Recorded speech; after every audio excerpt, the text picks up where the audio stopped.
software. You don't really, in a sense, build software, but you implement it and you test it. So implementation, you take the design, and it's that changing the design into the product or process or system. And it includes the manufacturing, the coding, the testing, and the validation. So you may call it testing, okay? But it's just that. And then finally, what happens when that product or process or service now has to be maintained? When it reaches steady state and it's now delivering the product, delivering the service. Okay? And it includes maintaining it, evolving, and retiring the system.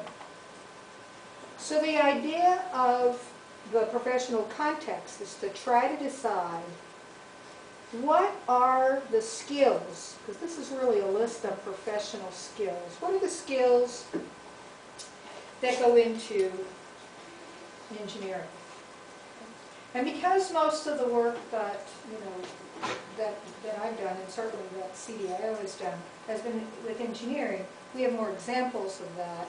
And when we look at the learning outcomes, they're going to be the last part of the learning. One category is going to be focused on the professional practice. So it will be important that if your professional practice is not engineering, that you identify. Now, it doesn't have to be because I want to show you an example. When we worked at, when I worked with the people at Unitec in Tegucigalpa, Honduras, I was working with a computer engineering program, but in the same workshop, there was the business management people were with us. So we encourage them to do that. Try to define for yourself what would describe what a business manager does. Now again, this was a first draft. They've continued to work on this, and I need to go back and ask them if they will share where they are. But they, at that point, came up with PODC. And the business people here may or may not agree that that's what business managers do. But it would be, and again, it doesn't have to be 4. Although it's nice that it uses the same letters in English and in Espanol that it does here too. Planning, organizing, directing, and controlling. But trying to describe the profession in terms of what does it mean. Okay. And what are the benefits of doing that? If we can set our curriculum in the context of professional practice. Okay. We have found, when I say we, not just MIT, but around the world, that it will increase, if you can get students to practice their profession from the very start, simple, not the most complex activities that your profession does, but simple from the beginning. It increases the retention of new knowledge and skills because they have some place to make sense to them. Okay. It helps to interconnect concepts and knowledge that build on each other. It's the engineering approach to teaching and learning. Building on, set a foundation, set a context, build on that. It communicates, and probably more than anything else, this third one, communicates the rationale and the reason of what students are learning. Because how often do you hear, why do we have to know that? Okay. And very often, I know we don't say that, but we're tempted to say, because I said so. Okay. Because I'm an engineer and I know. Okay. You have to communicate to them where it fits into what they want to do. You want to be an engineer. You're going to find yourself in these situations. Okay. And this is why. Or you need to know this because we're building toward this.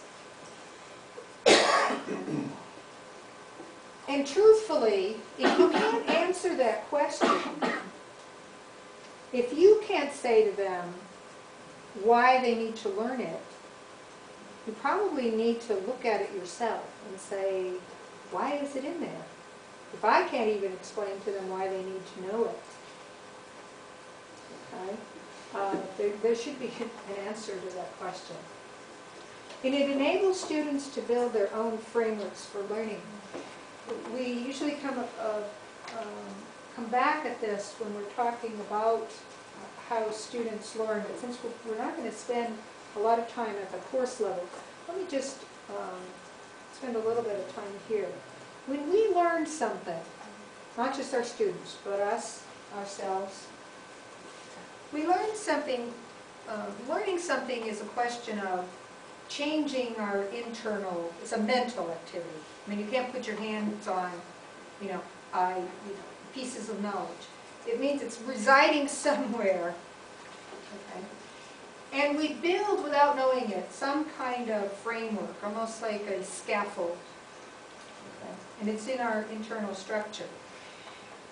And if we're going to learn something new, the only way we can learn something new is if it finds something similar in our internal structure. It has to have a place to go.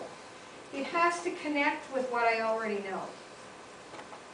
Okay? And if it has no connection at all to what I already know, it has no place to hook onto the framework.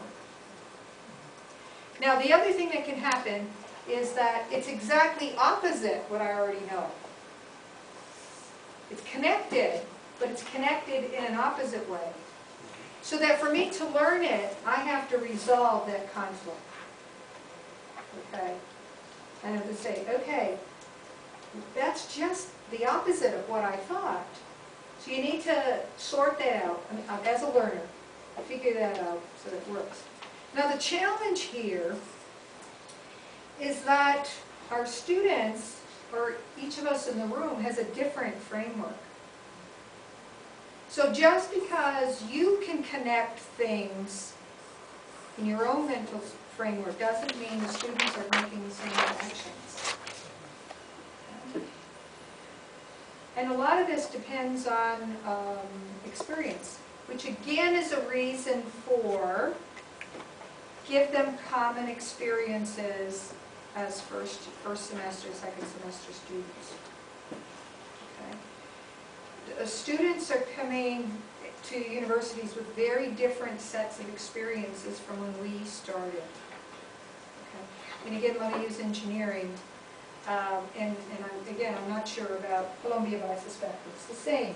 But certainly in the U.S., when engineering students came to university 10, 15 years ago, they had prior experience taking things apart. They took apart the car and hopefully put it back together again. They took apart the toaster. They took apart the television. Okay? They saw how things work. They tried to make these things work. They don't come with that experience anymore. Okay? Now with the electronics and the solid state mechanics, they can't take those things apart. Well, I suppose they could take them apart, but they aren't going to work again if they put them back together. So they don't come with that experience. Even with computers, the computer experience they come with is that they know how to use Microsoft Word and a spreadsheet, and they do email, okay? And they Twitter and they're on Facebook. But they haven't taken apart, they don't know what the insides of the computer looks like. Okay. I would suspect the same as with cars. They don't necessarily know what's under the hood of my car. You know, that I really don't want to know either. So, so there's not a lot of motivation. But giving them that common experience now lets you go back and say, when you want to hook some new concept onto their framework, remember when we analyzed this little machine? Oh yeah, it's like that. Okay. Remember when you tried to get your lighter-than-air vehicle to turn the corner and you couldn't make it go? This is the reason, because you didn't know this principle. but they've had that common experience. So the importance, the benefits of learning in context. Okay, so, then you must probably, I feel like we can have our copy, can you just do it at 4? Okay. All right.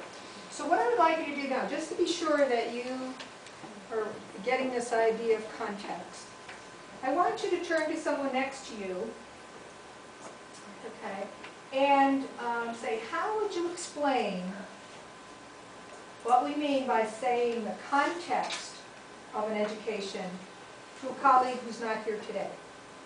Okay, so you could then say, Dee, I couldn't come this afternoon. What did you talk about? As if you're like most students, well, we didn't really do anything. Okay? But suppose you remember, so we talked about context. How would you, and then what is your own professional context? And I just hinted, oh, well, you can't go back to slides, well, you could go back to slides 8 and 11 if you have it downloaded on your computer.